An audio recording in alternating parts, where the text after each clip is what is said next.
Well, folks, here again for the weekly forecast. During this last week, the main weather maker was a system that came through during the early part of the week, cleared eastern Nebraska Tuesday afternoon, and we actually seen thunderstorms develop along the cold front, and it filled in as it got toward the Nebraska-Iowa border, and we did see some severe weather from Omaha southward. As that line progressed to the east, it got even stronger and filled all the way in from northern portions of Minnesota all the way into southern portions of Kansas, and intensified as it moved toward the east, such that the upper air low as it got to the western Great Lakes actually had a central pressure equivalent to what we would see in a Category 2 hurricane. Now this was over land, so the winds basically had a frictional component going across that land that slowed down the winds, but we were consistently in the 30 to 50 mile an hour range for sustained winds, with gusts well over 70 miles per hour in portions of the eastern Corn Belt. Further to our southwest, of course, we had the massive wildfires that broke out across southwest Kansas southward through the Texas Panhandle, and unfortunately some lives were lost. Now, as we go forward, it does look like there will be some relief for this region, but it's probably not going to be in this next week. It's going to be a little bit farther out.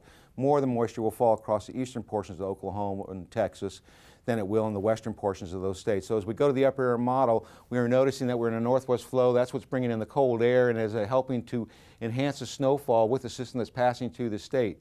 Now, as that system passes through the state, we're going to start to see cold air moving in behind it, bringing much colder conditions for the remainder of the weekend and the early part of next week. And we see this foundation of snow basically looking at 2 inches plus in some of these regions and might be approaching 6 inches in isolated areas. And that system will pass toward the east and the upper air, and we'll see the cold air move into our region. We have a surface low down in Texas that is going to merge in with this trough as we progress through the next 24-hour period, causing overrunning rainfall that will eventually start to move up the eastern seaboard. So as we get into Monday, we start to dig that deep trough, bringing very cold conditions into areas that have been warm consistently for the last 30 days, and that will drive that low up into the western Carolinas, bringing a lot of Atlantic moisture up against the Rocky Mountains. So you start to see this precipitation break out, and it will start to move rapidly up toward the northeastern United States. So a very significant snowstorm looks to be in the store Tuesday and Wednesday for the northeastern United States. In our region, we're going to be dominated by high pressures. The surface lows here are not going to move eastward. They're just going to stay in place.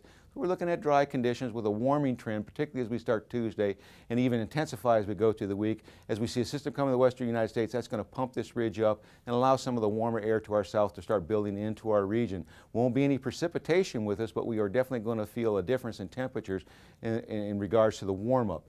It might be a little bit cooler in eastern Nebraska depending on snow cover, but eventually this ridge is going to override all of this area, and we're going to see temperatures going well above normal as we see high pressures that dominating our region. Nothing in the way of any significant moisture that we are expecting. Most of the moisture will be down in eastern Texas and Oklahoma with a weak wave moving into the southern stream. Then that ridge really expands as we get late into next week with a big trough coming in and heavy precipitation expected in the northwest. So we see high pressure over the central United States.